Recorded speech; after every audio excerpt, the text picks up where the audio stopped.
हरे कृष्णा। तो last lecture के अंदर हम लोगों ने देखा था कि लाइफ जो है वो बहुत बार हमारे फेवर में हो सकती है, बहुत बार अगेंस्ट में हो सकती है। तो मैंने आपको बताया था कि बहुत सारी चीज़ों को ना सीरियस नहीं लेना है। दूसरी बात, एक जो हमने बहुत इंपॉर्टेंट इक्वेशन देखी थी कि कभी कभी क्या होगा, आप इफर्ट करोगे और लाइफ अगर तुम्हारे अगेंस्ट में होगी तो तुम फेल हो जाओगे, तुम दोबारा एफर्ट मारोगे, लेकिन सेकंड स्टेज पे वही पहुंच पाएगा जिसने पहली स्टेज में जो डिमोटिवेट नहीं होगा। ठीक है, दूसरी स्टेज में वही लड़ेगा जो पहली स्टेज में डिमोटिवेट नहीं होगा, तो फिर से लाइफ तुम्हारे अगेंस्ट में रहेगी, तुम फिर से फेल हो जाओगे। देन थर्ड स्टेज आएगी, थर्ड जब तुम लाइव लेवल पे पहुंचोगे तो वहां पर क्या होगी, लाइफ तुम्हें फेवर कर देगी। ये एक जस्ट एक मैंने एक केस लिया था जिसमें आपको सक्सेस मिल जाएगी। तो सक्सेस किसको मिलेगी? उसी को मिलेगी जिसने ये मान के चला होगा, अपना 100% दिया होगा, पर उसको पता होगा कि बहुत ज़्यादा अटैच नहीं होना है। लाइफ फेल भी हो सकता है, जो भी हम एक्सपेरिमेंट कर रहे हैं, दुकान खोल रहे हैं, मार्केट में पैसे लगा रहे हैं, कुछ भी हो सकता है।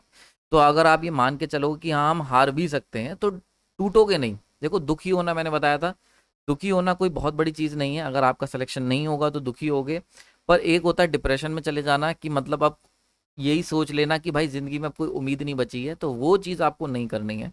तो अगर मान के चलते हैं आपके फेवर में चीज़ें जाती हैं, वेल एंड गुड। अगर नहीं जाती हैं तो बहुत ज़्यादा अटैच नहीं होना है। तो यहाँ पे बड़ा इंपॉर्टेंट एक, अगर आप सर्फिंग के बारे में जानते होंगे, जो कि टाइड्स पे की जाती है, जब आपके लहरें चल रही होती हैं, तो उसके ऊपर आपने देखा होगा, मूवीज़ में देखा होगा सर्फिंग करते हुए। तो दो चीज़ें, सर्फिंग अच्छी सर्फिंग के लिए दो चीज़ों की ज़रूरत है। एक तो है कि भैया आपके स्किल्स होने चाहिए, आपको पता होना चाहिए, टेक्निक पता होनी चाहिए जिसमें हम लोग सर्फिंग कैसे की जाती है। ठीक है, दूसरा होता है वेव्स, यानी कि अगर लहरें नहीं होंगी तब भी तुम सर्फिंग नहीं कर पाओगे। तो ये जो लहरें हैं, ये एक अपॉर्चुनिटी की तरह हैं जो लाइफ तुम्हें देती है, या लाइफ का फेवर मान लो। और ये तुम्हारे स्किल्स जो हैं, ये तुम्हारा हार्डवर्क और तुम्हारे टेक्निक्स हैं जो तुमने डेवलप करी हैं। तो जब ये दोनों चीज़ों का कॉम्बिनेशन होगा, यत्र योगेश्वरा कृष्णो, तो कृष्ण यहाँ पर वेव्स हैं, और यत्र पार्थो धनुर्धरा, तो धनुर्धर जो है वो यहाँ पे तुम्हारे स्किल्स हैं। तो जब तुम्हारे पास अर्जुन जैसे स्किल्स होंगे और कृष्ण जैसी लहरें आएंगी तुम्हारे पास अपॉर्चुनिटीज की, तो वहां पर आप जो होगी बेस्ट सर्फिंग कर पाओगे। मतलब वहीं पर आपका यश, सम्मान, खुशी, पैसा, सब कुछ वहीं पर होगा। समझ में आ रही बात ये? तो ये चीज़ देखो, हर जगह ये चीज़ वैलिड होती है। जो इक्वेशन में लास्ट लेक्चर के अंदर डिस्कस करी थी, ये इक्वेशन तुम्हें लाइफ में हर जगह वैलिड होते हुए दिखेगी। ठीक है, क्लियर हो गया यहाँ पे? तो यानी कि अच्छा, एक बड़ा इंटरेस्टिंग किस्सा आता है मुझे यहाँ पे कि महाभारत का एक किस्सा है कि जब अर्जुन जो थे, उन लोगों को वनवास मिल गया था, 13 साल का वनवास रहना था। तो और एक साल, 12 साल का आई थिंक वनवास था, एक साल का अज्ञातवास था। तो बड़े परेशान थे अर्जुन। तो एक बार कृष्ण भगवान उनसे मिलने पहुंचते हैं और पूछते हैं कि यार क्या कर रहे हो? तो कहते हैं हम इंतजार कर रहे हैं कि भैया युद्ध होगा 12 साल के बाद, एक साल और अज्ञातवास में बिताना है, उसके बाद युद्ध करेंगे। तो कृष्ण भगवान बड़ी अच्छी लाइन कहते हैं, वो कहते हैं ना कि इंतजार मत करो, इंतजार मत करो, अपने स्किल्स को गैदर करो। समझ में आ रहा है? हथियार इकट्ठे करो। तो that is a very important powerful message. इसी के बाद अर्जुन जो होते हैं वो शिव जी को प्रसन्न करने चले जाते हैं कृष्ण भगवान की इंस्पिरेशन से। कृष्ण भगवान कहते हैं कि जाओ शिव जी से पशुपतास्त्र प्राप्त करके आओ, इंद्रदेव को प्रसन्न करो। भीम को भेज देते हैं कि हनुमान जी से तुम वरदान लेके आओ। तो बेसिकली क्या होता है, बात यहाँ पर समझने वाली क्या है, जब लहरें नहीं आ रही हो, ठीक है, जिस समय लाइफ में अपॉर्चुनिटीज नहीं मिल रही हो, या लाइफ तुम्हारे फेवर में काम ना कर रही हो, उस समय अपने स्किल्स पे काम करो। समझ में आ रहा है? बहुत इंपॉर्टेंट मैसेज है कि जब लाइफ में लहरें आएंगी, उस समय तुम अपने स्किल्स पे काम नहीं कर पाओगे। वो जो टाइम पीरियड होता है जब तुम्हारी लहरें तुम्हारे फेवर में नहीं है, उस समय आप अपने स्किल्स पे काम कर सकते हैं। एक इसके ऊपर एक मैंने बड़ी इंटरेस्टिंग बुक पढ़ी थी, पीक्स एंड वैलीज। ठीक है, पीक्स एंड वैलीज, ये पीक्स एंड वैलीज। तो उस किताब में भी ये बात बड़ी अच्छे से बताई हुई थी। मैंने बताया ना, दुनिया की सारी किताबें श्रीमद् भगवत गीता से ही निकली हैं या इंस्पायर्स हैं। ठीक है, तो पीक्स एंड वैलीज में बताया गया था कि जब वैलीज आती, वैलीज मतलब जब उतार आता है, तब आपको अपने स्किल्स पे मेहनत करनी चाहिए। फिर यहाँ पे जब नीचे जब आता है, तुम यहाँ पर जो मेहनत करते हो, इस पर्टिकुलर पॉइंट पे जब नीचे आ रही होती लाइफ तुम्हारी, वही स्किल्स, वही जो इफर्ट तुमने यहाँ पे इन्वेस्ट करे, यही तुम्हें ऊपर लेके जाते हैं लाइफ में। समझ में आ रही बात ये? तो जब भी उतार आएगा, समझ में आ रही बात ये, जब उतार आएगा, जब गिराव आएगा, उस समय तुम्हें क्या करना है, उस समय आपको पैसे, लाइफ में इफर्ट्स, स्किल्स, ये सारी चीज़ें इन्वेस्ट करनी। तो मतलब जब आपकी लाइफ नीचे की तरफ ले जाए, जब अपॉर्चुनिटीज़ ना आ रही हो, क्योंकि देखो लहरें क्या ऐसे आएंगी, फिर बहुत देर तक नहीं आएगी, फिर आएगी।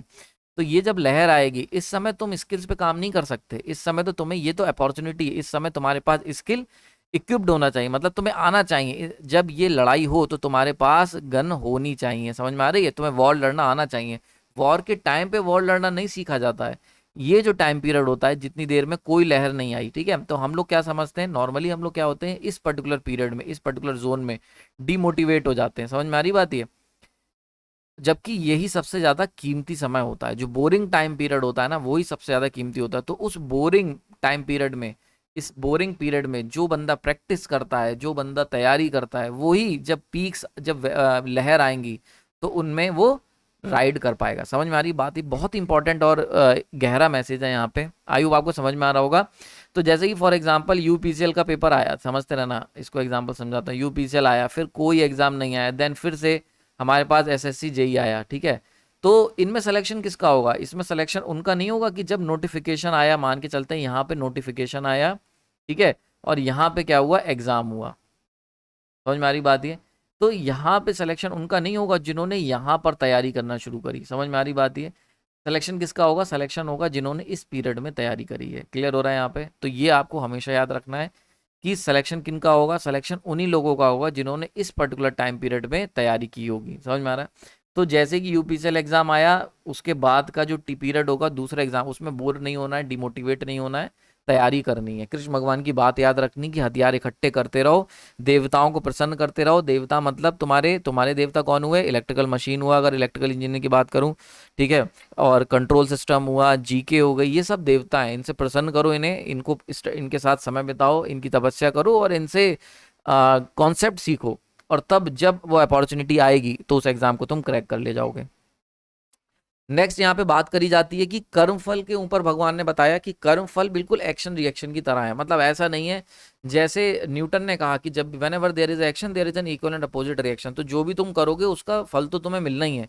तो वैसा ही कर्मफल का सिद्धांत है, जो कृष्ण भगवान अर्जुन से कहते हैं कि भैया आप जो भी कर्म कर रहे हैं उसके फल मिलेंगे, but there is a slight difference. जो एक्शन रिएक्शन का सिद्धांत है वो एट द इंस्टेंट हो जाता है, जबकि क्या होता है कि नेचर जो होती है, कर्म और फल के बीच में क्या होता है, देर इज अ गैप। ठीक है, समझ में आ रही बात है, थोड़ा सा समय लगता है। और इसीलिए आपने देखा होगा लाइफ के अंदर ना, लाइफ के अंदर कंपाउंडिंग काम करती है बहुत अच्छे से, कंपाउंडिंग। ठीक है, समझ में आ रही बात है। तो कंपाउंडिंग इन द सेंस कि मान के चलते हमने, अगर कोई चीज़ बहुत समय तक कंपाउंड होती रहे तो शुरुआत में धीरे धीरे बढ़ेगी, देन एकदम से ट्रेजेक्टरी ऊपर जाती है, ये होता है कंपाउंडिंग कर्व। और एक होता है लीनियर कर्व। लीनियर कर्व में क्या होता है कि तुम जो कर रहे हो उसका तुरंत आउटपुट मिल रहा है। तो अगर आपने कोई चीज़ करी और आपको तुरंत उसका फल मिल गया तो वो क्या हुआ, कंपाउंड नहीं हुई। लेकिन अगर आपने कोई चीज़ करी और उसका फल आपको उस समय नहीं मिल रहा है, तो यानी कि आपके जो फल हैं वो कंपाउंड होते जा रहे हैं। समझ में आ रही बात है? और फिर एक दिन बहुत बड़ा रिजल्ट आपको देखने को मिलेगा। इसको कंपाउंड, लाइफ का जो कंपाउंडिंग कर्व है, जो कर्म फल का कंपाउंडिंग कर्व है, इसकी एक बड़ी इंटरेस्टिंग चीज़ तो मैं सिखाता हूँ। देखो, मजा आ जाएगा ये चीज़ सीख के, इसको बड़े ध्यान से समझते हैं। मान के चलते हैं एक बैंक है, ठीक है, बहुत ध्यान से समझना। अब बैंक के अंदर जो भी तुम पैसे डालते हो, बैंक के अंदर हम लोग क्या करते हैं, रुपए डालते हैं, ठीक है। अब क्या होता है, बैंक जो होता है वो मान के चलते हैं इन रुपीस को क्या करेगा, कंपाउंड करेगा। समझ में आ रही बात है? तो अगर हम पैसा डालेंगे और हर समय उस पैसे को यूज कर लेंगे, मतलब हमने बैंक में पैसा डाला, बैंक में पैसा डाला और तुरंत ही जल्दी से उसे यूज कर लिया, तो ये पैसा तुम्हारा क्या होगा, कंपाउंड नहीं होगा। ठीक है, वहीं पर अगर हम क्या करें, बैंक के अंदर पैसा डालें, ठीक है, और उसको पड़े रहने दें बहुत समय तक, 10 साल के लिए, 10 ईयर्स, ठीक है, मान के चलते बैंक तुम्हारा 10% इंटरेस्ट दे रहा है, अच्छा इंटरेस्ट दे रहा है, तो 10 साल तक अगर पड़े रहने देंगे तो उस पर क्या होता रहेगा, कंपाउंड इंटरेस्ट बढ़ता रहेगा। और हमें क्या होगा, फाइन, अगर आपका बैंक कंपाउंड इंटरेस्ट दे रहा है, आपने उस स्कीम में डाल दिया कि भाई कंपाउंड इंटरेस्ट देना, ठीक है, तो आपको क्या होगा, बहुत ही बड़ा रिटर्न मिलेगा। तो जो बंदा हर दिन पैसे डाल रहा है और हर दिन पैसे निकाल रहा है तो उसका रिटर्न बहुत छोटा होगा। वहीं पर अगर कोई बंदा पैसे डाल रहा है पर निकाल बहुत समय बाद रहा है, 10 साल बाद पैसे निकालेगा, तो उसको कंपाउंड इंटरेस्ट होके बहुत ही लमसम अमाउंट बहुत बड़ा मिलेगा। तो बिल्कुल ऐसा ही हमारी जिंदगी में भी होता है। अगर हम बात करते हैं बिल्कुल लाइफ में, अगर आपने कोई कर्म करा, ठीक है, अच्छा या बुरा, और उसका फल तुम्हें क्या हुआ, तुरंत मिल गया एट द इंस्टेंट, तो क्या हुआ, वो आपके जो कर्म थे वो कंपाउंड नहीं हुए। समझ में आ रही, कंपाउंड नहीं हुए। तो बहुत इंटरेस्टिंग चीज बता रहा हूँ यहाँ पे, बहुत ध्यान से समझना। अगर आपने कर्म करे और उसके फल जो हैं, ठीक है, वो तुम्हें 3 साल बाद मिले, तो यानी कि अब जो फल मिलेंगे वो क्या होंगे, बहुत बड़े होके मिलेंगे। ऑब्वियस सी बात है, समझ में आ रही है। तो आपने कर्म करा और फल अगर तुरंत मिल गया तो छोटा फल मिलेगा, जितना बड़ा कर्म था उतना बड़ा फल मिलेगा। अगर आपने कर्म करा और उसका फल 3 साल बाद मिला तो इतना बड़ा मिलेगा, अगर 10 साल बाद मिलेगा तो इतना बड़ा मिलेगा। समझ में आ रही बात? ये फल का साइज बढ़ता चला जाएगा। This is what called compounding, है ना।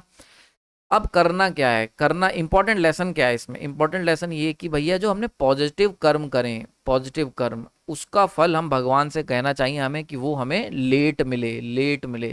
समझ में आ रही बात ये? तो जब भी आप कोई अच्छे काम करो तो हमेशा उसके फलों को डिले करवा दो। भगवान से कहो कि भगवान अच्छे फल अभी हमें नहीं चाहिए, अभी रखे रहो, उसको कंपाउंड होने दो। भगवान को एक तरीके का, नेचर को एक तरीके का कंपाउंडिंग मशीन मानो कि वो एक बैंक है जिसके अंदर तुम पॉजिटिव जो भी काम कर रहे हो या निगेटिव जो भी कर रहे हो वो तुम्हें उसके फल वो वहां पे जाके जमा हो रहे हैं। अब अगर तुमने पॉजिटिव काम करो तो जब भी अच्छे काम करो तो नेचर से कहो कि फल देर में देना भाई, क्योंकि जितना डिले डिले होकर तुम्हें फल मिलेगा उतना बड़ा फल मिलेगा। समझ में आ रही बात ये? वहीं पर अगर तुम कोई निगेटिव काम करो तो नेचर भगवान से कहना कि भगवान फल इसका तुरंत दे दो, क्योंकि अगर नेगेटिव कर्म तुम्हारे कंपाउंड हुए तो उनका फल भी बहुत बड़ा मिलेगा। समझ में आ रही बात? ये क्लियर हो रहा है यहाँ पे? तो आपने देखा होगा, इसका देखो बड़ा इंटरेस्टिंग है। जबकि हम लोग लाइफ में क्या करते हैं, उल्टा करते हैं। हमें क्या लगता है, हम सोचते हैं कि यार अच्छे कर्म करे और उसका फल तुरंत नहीं मिल रहा है। हम चाहते हैं अच्छे फलों का फल, हमें कर्म का जो फल है वो तुरंत मिल जाए और बुरे कर्मों का जो फल है वो देर से मिले, है ना। तुम चीटिंग करते हो तो तुम सोचते हो कि भाई चीटिंग मेरी ना पकड़ी जाए, जो तुम गलत काम कर रहे हो और तुम सोच रहे हो वो ना पकड़ी जाए, क्योंकि अगर पकड़ गए तो उसका फल तुरंत मिल जाएगा। तो हम क्या कहते हैं, हम कहते हैं भगवान इसका फल जो है वो बाद में देना, 3-4 साल बाद। पर एक बात सोच के देखो, जब वो तुमने जो चीटिंग करके आए हो, देखो कर्मों का फल कोई दुनिया में ताकत नहीं है जो तो रोक ले। इवन आगे चल के 4थे अध्याय में कृष्ण भगवान कहते हैं कि भैया इंसान के कर्म फल में, उस कर्म के फलों का भोग करवाने में मैं कोई हस्तक्षेप नहीं करता। मैं ना तो किसी के अच्छे कर्मों का भोगता हूँ ना ही बुरे कर्मों को, वो इंसान को खुद भोगना है। तो ये बात समझ लो, तुम जो भी अच्छे बुरे जो भी कर रहे हो ये कंपाउंड होंगे अगर इनका फल देर से मिला। समझ में आ रही बात ये? तो अगर आपने कोई गलत काम किया है, किसी के आपने अगर 300 रुपए मारे हैं और वो आपके 300 रुपए जो आपने उसके मारे वो आपने बहुत समय तक नहीं दिए, तो नेचर आपसे करीब 30,000 रुपए का लॉस करवा देगी। समझ में आ रही बात ये? इसीलिए भैया जो 300 रुपए मारे हैं उनको जल्दी लौटा दो। नहीं लौटा रहे तो नेचर से कह दो, नहीं लौटा सकते तो नेचर से कहो अभी लॉस करवा दे। वो 300-400 रुपए का लॉस होके बच जाओगे, 3,000 तक पे भी बच जाओगे। समझ में आ रही बात ये? तो जितने देर बाद तुम्हारा निगेटिव कर्म का मिलेगा फल, उतना बड़ा फल मिलेगा। ऐसी पॉजिटिव। तो हमारी प्रार्थना क्या होनी चाहिए? हम लोग प्रार्थना देखो उल्टी करते हैं, पूजा हमेशा उल्टी करते हैं। हम देखते हैं किसी ने पॉजिटिव कर्म करे और उसको अभी अच्छा अच्छा मिल रहा है तो हमें लगता है कि ये सही हो रहा है, क्योंकि इंस्टेंटली हमें मिल रहा है, ठीक है। जबकि है क्या, अगर ये अच्छा कर्म, पॉजिटिव कर्म उसने नेचर में कंपाउंडिंग के लिए डाल दिया होता, नेचर से कह दिया होता कि इसे कंपाउंड कर लो और मुझे 5 साल बाद देना, तो 5 साल बाद जो है बहुत बड़ा पॉजिटिव कर्म मिलता। समझ में आ रही है? उसका कोई बहुत बढ़िया सिलेक्शन हो जाता। तो जो लोग अच्छे काम कर रहे हैं और जिनको उन अच्छे कामों का रिजल्ट तुरंत नहीं मिल रहा है, वो लोग डिमोटिवेट ना हो। समझ में आ रही बात? जैसे लोग कहते हैं ना, बहुत कॉमन है, अच्छे करने वालों के साथ ही बुरा हो जाता है। कोई बात नहीं, तुमने 10% निगेटिव करा और वो 10% का फल तुम्हें तुरंत मिल गया, तो इसका मतलब सही चल रहे हो, भगवान तुम्हारी तरफ खड़े हैं। वहीं पे अगर तुमने 10% पॉजिटिव करा और उसका फल अगर तुम्हें तुरंत मिल गया, ठीक है, तुरंत मिल गया, तो मान लेना भाई गड़बड़ है, भगवान से कह देना अभी नहीं चाहिए। समझ में आ रही बात ये? तो हमारी प्रार्थना क्या होनी चाहिए, जो हम उल्टी करते हैं, प्रार्थना होनी चाहिए हमारी कि भगवान जो भी हमारे गलत काम है उनके फल हमें तुरंत मिल जाएं और जो अच्छे काम है उनके फल हमें थोड़ा सा रुक के मिले। तो जितना ज़्यादा आप पेशेंस रखेंगे, ठीक है, जितना ज़्यादा तुम सब्र रखेंगे उतना ज़्यादा बड़ा फल आपको मिलेगा।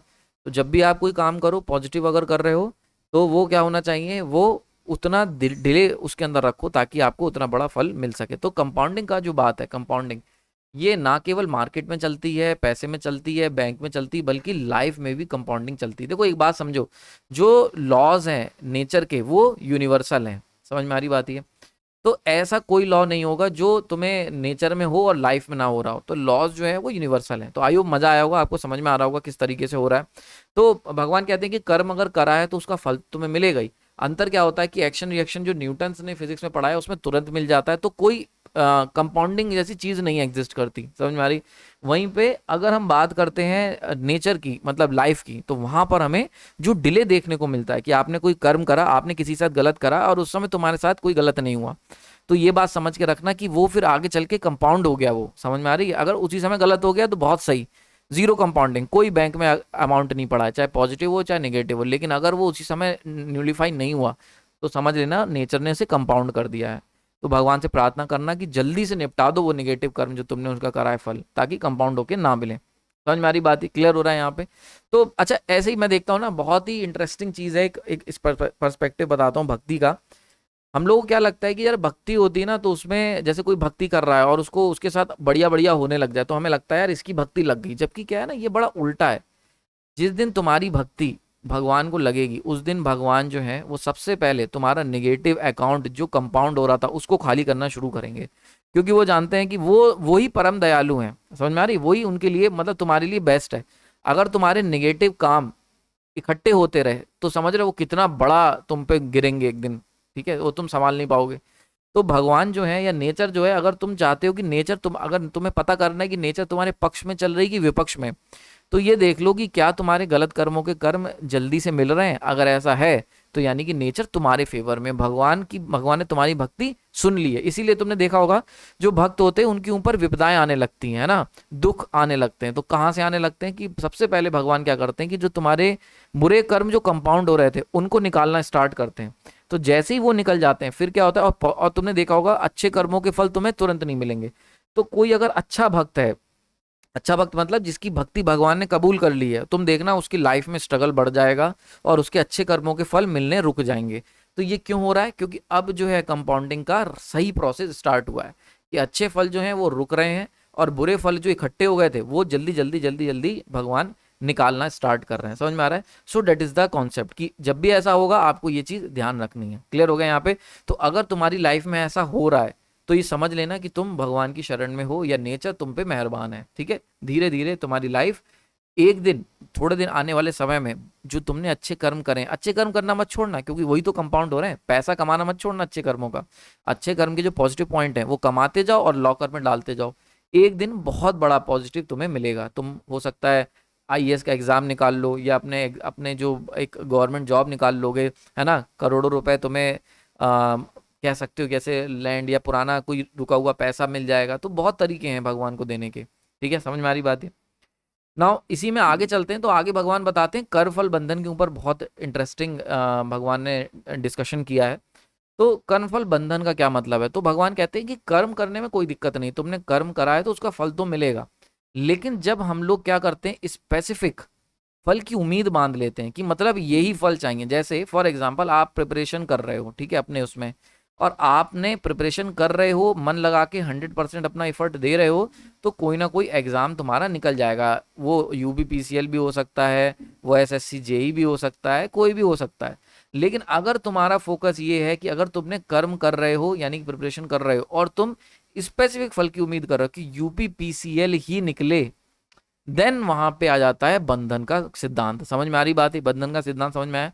तो जब भी आप कोई कर्म करते हो और उसका स्पेसिफिक रिजल्ट उम्मीद करने लगते हो, तब वहां पे दिक्कतें स्टार्ट हो जाती हैं और वहां पे आ जाता है बंधन। बंधन क्यों, बंधन इसलिए कि तुमने अगर तैयारी करी तो तुम्हारा कोई ना कोई एग्जाम निकल जाएगा, या एग्जाम निकलेगा या कोई इंटरव्यू निकलेगा या कोई प्राइवेट फर्म तुम्हें हायर करके ले जाएगी। ओपन टू ऑल रहो, ठीक है, ओपन टू ऑल अपॉर्चुनिटीज। लेकिन जब हम कहते हैं ना कि हमारा एक स्पेसिफिकली यूपीपीसीएल ही निकले, तो यहाँ पे क्या होता है, हम बंद गए। अब अगर यूपीपीसीएल निकल गया तब तो ठीक है, नहीं निकला तो हम जबरदस्ती के डिप्रेशन में चले जाएंगे। हमारी लाइफ जो होगी वो नेगेटिव बन जाएगी बुरी तरीके से। समझ में आ रही बात है। इसको एक और इंटरेस्टिंग एग्जांपल से देखते हैं। यहाँ पे दो बंदे हैं, एक है जो ये पर्टिकुलर लड़की है इसकी मदद करता है और ये कहता है कि ये हेल्प कर रहा है विद एक्सपेक्टेशन। इसके मन में क्या है, ये सोच रहा है कि मैं इस लड़की की आज मदद करूंगा और ये बड़ी पैसे वाली है, तो आने वाले समय में ये मुझे इकोनॉमिकली हेल्प करेगी। ये लड़की हो सकती है, तुम्हारा दोस्त हो सकता है, भाई हो सकता है, पापा हो सकते हैं, कोई भी हो सकता है, सही है। तो अब क्या हुआ, ये तुमने क्या करा, यहाँ पे जो भी तुमने इसकी हेल्प करी वो विद एक्सपेक्टेशन कर दी, यानी कि एक उसके साथ एक्सपेक्टेशन जोड़ दी। और ये कि मतलब ये मुझे इकोनॉमिकली, और एक्सपेक्टेशन मतलब तुमने देखो इसकी हेल्प करी, तो तुमने इसकी हेल्प करी तो ये तुम्हारा उसके बदले में कुछ ना कुछ तुम्हारी भी मदद करती। लेकिन तुमने क्या करा, इकोनॉमिकली स्पेसिफिक कर दिया कि ये तुमने अपने मन में डाल लिया कि ये पैसे वाली है तो इकोनॉमिकली हेल्प करेगी। अब अगर ये लड़की आगे चल के तुम्हें क्या करती है, पढ़ाई में मदद कर दे, स्टडी में हेल्प कर दे, है ना, या मान के चलते हैं तुम्हारी कहीं सिफारिश लगा दे, या मान के चलते हैं तुमसे किसी भी तरीके की एक्स्ट्रा एक्स्ट्रा हेल्प कर दे, तो तुम इससे सेटिस्फाई नहीं होगे। क्यों? क्योंकि तुमने मन में बना रखा था कि ये इकोनॉमिकली हेल्प करेगी। ऐसा मतलब ये केस लिया है मैंने, ऐसा हमेशा होता है। जैसे मान के चलते तुम्हारा कोई फ्रेंड है, तुमने उसकी क्या करा, तुमने उसकी हेल्प करी एग्जाम में, है ना। अब तुमने एक्सपेक्टेशन सोची कि मैंने इसकी एग्जाम में हेल्प करी है, और तुमने मन में एक्सपेक्टेशन डाल ली कि ये जो मेरा दोस्त है ये मुझे पैसे से हेल्प करेगा, ठीक है, समझ में आ रही, या मेरी लड़ाई जब होगी तो जब भी मैं लड़ाई लड़ूंगा तो ये मेरी उसमें मदद करेगा क्योंकि बहुत ताकतवर है। पर हुआ क्या कि इस बंदे ने जो जिसको तुमने हेल्प करी, वो हो सकता है तुम्हारी लड़ाई में हेल्प करे और हो सकता है लड़ाई में हेल्प ना करे, बिकॉज ये तो इक्वल है। क्योंकि ये क्या है ना, अगेन एक्सटर्नल फैक्टर्स हो गए कि तुमने किसी बंदे की मदद करी, ये तुम्हारे हाथ में था, इन योर कंट्रोल, बट वो बंदा जो तुमने एक्सपेक्टेशन धारण कर रखी कि वो तुम्हारी मदद करेगा, ये तुम नहीं कह सकते, समझ में आ रहे। तुम जब फंसोगे लाइफ में, तो लाइफ में तुम्हारी, अगर तुमने लोगों की लाइफ में हेल्प करी है तो लाइफ डेफिनेटली तुम्हारी भी हेल्प करेगी। ये होना है क्योंकि एक्शन का रिएक्शन होगा। तुमने अगर लोगों की सड़कों पे मदद करी है, जिंदगी में हेल्प करी है, तो लाइफ भी कोई ना कोई भेजेगी। पर अगर लाइफ तुम्हें कौन भेजेगी इसके ऊपर तुम अगर ध्यान देने लगोगे कि कौन आना चाहिए, ये तुम डिसाइड करने बैठ जाओगे, तो क्या होगा, तब वहां पे बंधन आ जाता है। जैसे एग्जाम्पल के तौर पे एक बड़ी इंटरेस्टिंग स्टोरी है कि एक बार क्या हुआ कि एक गांव में फ्लड आ गई, ठीक है, फ्लड आ गई, और वहां पे एक मल्टी स्टोरी बिल्डिंग थी, तो उसमें क्या हुआ, एक बंदा बैठा हुआ था। अब क्या हुआ कि वो भगवान से उसने प्रार्थना करी कि हे भगवान मेरी मदद करना, कोई बात नहीं। फिर क्या हुआ, थोड़ी देर बाद नाव आई। अब नाव आई तो उसने कहा भगवान मेरी मदद करना और आप आना। अब क्या हुआ, नाव आई। अब नाव आई, नाव में जो थे आर्मी वाले थे वो बुलाने लगे कि भैया आ जाओ आ जाओ, तो वो बोला नहीं नहीं मेरे लिए भगवान आएंगे, कोई बात नहीं, ये नाव चली गई, ठीक है। फिर दूसरी बात क्या हुआ, थोड़ी देर बाद फ्लड का पानी ऊपर चढ़ गया, ये आदमी छत पे पहुंच गया, ठीक है। अब क्या हुआ, फ्लड का पानी और बढ़ गया। फिर क्या हुआ, हेलीकॉप्टर आया, हेलीकॉप्टर आया, हेलीकॉप्टर से आर्मी वालों ने इसको आवाज लगाई कि भाई ये सीढ़ियां हम डाल रहे हैं, आ जाओ तुम हेलीकॉप्टर के ऊपर। ये बोला नहीं नहीं, कृष्ण भगवान आएंगे, गरुड़ सिंहासन पे बैठ के आएंगे या कैसे भी आएंगे मुझे नहीं पता, आप चले जाओ, मैं जब कृष्ण भगवान आएंगे, विष्णु जी आएंगे तभी आऊंगा। अब क्या हुआ, धीरे धीरे फ्लड ऊपर गई और ये आदमी डूब के मर गया। जब ये ऊपर पहुंचा तो इसने भगवान से पूछा कि यार मैं इतना आपको मानता था, आपका इतना इंतजार करा और आप बचाने नहीं आए। तो भगवान बोले, भगवान ने एक चंकट मारा, कह रहा एक बात सुनो, वो जो नाव आई थी वो किसकी थी, वो भी तो मैंने भेजी थी, वो जो आर्मी वाले थे उनके रूप में मैं ही आया था, समझ में आ रही है। उसके बाद भी तेरी इतनी तीव्र इच्छा थी तो मैंने प्लेन भेजा तेरे लिए, हेलीकॉप्टर आया भाई तुझे लेने, उसके अंदर भी मैं ही था, वो उन रूपों में था, लेकिन तू नहीं चढ़ा, तो फिर मर बैठ के। तो यही चीज है लाइफ में भी होता है कि जब ना तुम्हें लाइफ, तुम्हें अगर तुमने अच्छे काम किए हैं तो लाइफ पॉजिटिव थिंग्स तुम्हारी तरफ भेजेगी। और वहां पर क्या होता है, अगर तुमने किसी की मदद करी है तो हमेशा आपको विदाउट एक्सपेक्टेशन रखनी है। तुम जितनी ज्यादा, अब तुम कहोगे सर ऐसा तो संभव नहीं है, बिल्कुल सही बात है, अगर आपने किसी की हेल्प करी है तो अंदर इंटरनली तुम चाहोगे कि वो भी बंदा तुम्हारी हेल्प करे। बट आपको यहाँ पे एक गैप मान के चलना है, एक थोड़ा सा डिटैच होके चलना है कि भाई अगर मैं किसी की मदद कर रहा हूं तो वो हो सकता है मेरी मदद करेगा और हो सकता है वो मेरी मदद नहीं भी कर सकता। जब ये तुम दिमाग में डाल लोगे तो तुम बंधन मुक्त हो जाओगे। देखो यहाँ पे दूसरा केस ले लेते हैं कि इसमें भी इसने, लड़की ने हेल्प मांगी और इसने हेल्प करी लेकिन विदाउट एक्सपेक्टेशन करी। उसने सोचा कि ये मेरी मॉरल ड्यूटी है, अगर रास्ते में कोई मदद मांग रहा है तो मैं अपना एक हेल्प करके एक पॉजिटिव पॉइंट कमा लेता हूं और कमा के उसे नेचर में कंपाउंड होने के लिए छोड़ देता हूं, ठीक है। Nature will take care of itself, मतलब जो हम अच्छे काम कर रहे हैं नेचर उसका ध्यान रखेगी। हमें स्पेसिफिक नहीं होना है कि हमने अगर ये इसके लिए करा है तो नेचर या ये लड़की ये पर्सन ही हमारे लिए हेल्प करे। भगवान, नेचर, वो तुम्हें हेल्प पहुंचा देंगे। तुम जब भी अटकोगे तुम्हें कोई ना कोई निकालने वाला होगा, बट जिसकी भी तुम मदद कर रहे हो उसको इस उम्मीद से मत करो कि वो ही मदद करेगा। तो जब भी आप कोई काम करो किसी के लिए, ठीक है, किसी की हेल्प करो, तो ये मत सोचो कि जो रिटर्न है वो ऐसे ही आएगा, समझ में आ रही है, रिजल्ट ऐसे ही होगा। रिजल्ट को प्रिडिक्ट करने की कोशिश मत करो, ब्रॉड लेवल पे काम करो। जैसे कि फॉर एग्जांपल तैयारी की बात कर लें तो एक बड़े लेवल पे प्रिपरेशन करो। ये मत सोचो कि यूपीसीएल ही निकलेगा, एसएससी जेई निकलेगा। तुम्हारा काम होना चाहिए अच्छे से तैयारी करना है। यूपीसीएल निकल गया बहुत अच्छी बात है, नहीं निकला तो एसएससी जेई आ रहा है उसमें देख लेंगे, तो कोई ना कोई एग्जाम निकल जाएगा। समझ में आ रही बात, ही क्लियर हो रहा है यहाँ पे। तो इसी तरीके से आपको बहुत ज्यादा, जितनी ज्यादा तुम अपनी एक्सपेक्टेशन कम रखोगे, और एक बहुत सिंपल सा सिद्धांत है, तुम जो हेल्प कर सकते हो तुम्हारे हाथ में है वो तुम कर सकते हो। सामने वाला मदद करेगा नहीं करेगा, नेचर भी मदद करेगी नहीं करेगी, भगवान भी सुनेंगे कि नहीं सुनेंगे, it is out of your control. तो तुम्हारा, अगर तुम कर सकते हो तो कर दो, और नहीं कर सकते हो तो मत करो। लेकिन ये मत सोचो, इस सोच से मत करो कि ये होगा, क्योंकि उसमें बहुत ज्यादा निराशा तुम्हें फेस करनी पड़ेगी। समझ में आ रही बात ये? तो भगवान कहते हैं जैसे मुझे देख लो, मैं निष्काम कर्म कर रहा हूं, मैं तुम्हारा रथ हाँक रहा हूं, मेरे को इस युद्ध से कोई लेना देना नहीं। इसमें जीतोगे तो राज तुम भोगोगे, हारोगे तो स्वर्ग लोक में तुम जाओगे, तो मेरा कोई लेना देना नहीं है। पर मैं क्यों कर रहा हूं? क्योंकि ये जरूरी है, ये कह सकते हो अच्छा काम है, इसलिए मैं कर रहा हूं विदाउट एनी एक्सपेक्टेशन। तो यहाँ पे निष्काम कर्म के लिए क्या होता है कि बहुत ही इंपॉर्टेंट चीज यहाँ पे आ जाती है। तो एक बड़ा इंटरेस्टिंग आता है यहाँ पे इसी में निष्काम कर्म से रिलेटेड, कि एक आपने फेमस कोट जो तुलसीदास जी कहते हैं कि कोई तन दुखी कोई मन दुखी, कोई धन बिन रहे उदास, थोड़े थोड़े सब दुखी, केवल सुखी राम के दास। अब यहाँ पे एक बड़ा इंपॉर्टेंट क्वेश्चन आता है कि निष्काम निष्काम कर्म या कर्म बंधन, निष्काम कर्म जब हम करते हैं तो हम कर्म बंधन से मुक्त कैसे हो जाते हैं। और दूसरा इंपॉर्टेंट चीज यहाँ पे आती है कि जैसे इन्होंने कहा ना कि केवल सुखी राम के दास, तो क्या राम जी का भक्त बनने से सारे दुख खत्म हो जाएंगे? क्या जो लोग राम के भक्त हैं उनके जीवन में कोई दुख नहीं आते? और अगर उनके जीवन में दुख आते हैं तो ये बात क्यों लिखी गई है कि कोई तन दुखी कोई मन दुखी, सब लोग उदास रहें और राम जी के भक्त सुखी रहें? तो इसके ऊपर चर्चा करेंगे अगले लेक्चर में, बहुत क्लियरिटी मिलेगी। बड़ा इंपॉर्टेंट कोट है, इसके ऊपर बात करेंगे कि असली में यहाँ पे तुलसीदास जी किसके सुख और दुख की बात कर रहे हैं। इन सारी चीजों के ऊपर बात करेंगे नेक्स्ट लेक्चर में। आपने अपना कीमती समय दिया उसके लिए धन्यवाद। हरे कृष्णा।